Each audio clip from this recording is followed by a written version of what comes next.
Markaziy Osiyo fermer ayollarning Central Asia Agrowomen forumida ko'rib turganimizdan bag'oyatda xursandmiz. Barchangiz Gullar shahri Namanganga xush kelibsizlar.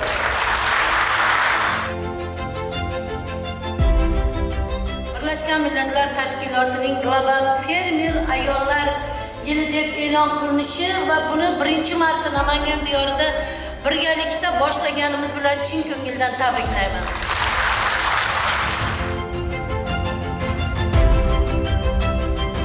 Paxtachilikda mana 60, 70, 80 sentner olgan fermerlarimiz bo'lyapti. Bular orasida mana shu ayollarni ham ko'plab borligi bizga mamnuniyat bag'ishlaydi.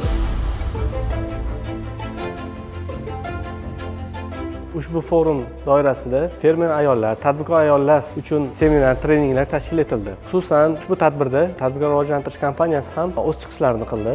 Bugungi kunga qadar tadbirkor ayollarning 17 mingdan ortiq loyihalariga 2,7 trillion so'm miqdorida xizmatlar taqdim etilgan. Xususan qishloq xo'jaligi sohasida faoliyat yurituvchi 2880 ta tadbirkor ayollarning loyihalariga 647 milliard so'm miqdorida xizmatlar taqdim etilgan.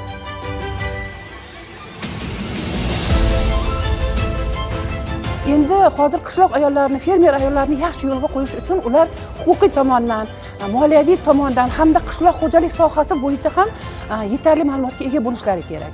Endi meni biroz quvontirgan holat, tadbirkorlikni rivojlantirish kompaniyasidan nutqni eshitdimda, kompaniya tomonidan berilayotgan yordamlar juda ham yaxshi ekan. Tadbirkorlar uchun, ayniqsa ayol tadbirkorlar uchun juda ham qulayligini menga juda ham yoqdi. Mana shu hozirgi tadbirkorlarni rivojlantirish kompaniyasidan mana banklarning nimalari, kompaniyaning boshliqlari bilan suhbatda bo'ldik.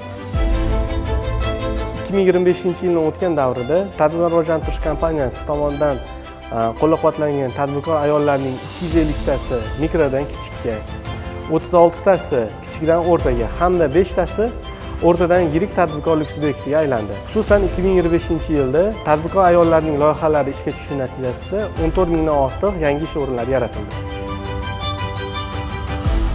Ushbu forum natijasida kompaniya xizmat turlari haqida fermer ayol tadbirkorlarga tushunchalar berildi hamda fermer tadbirkor ayollar tomonidan kompaniyamiz xizmat turlaridan foydalanish bo'yicha kelishuvlarga erishildi.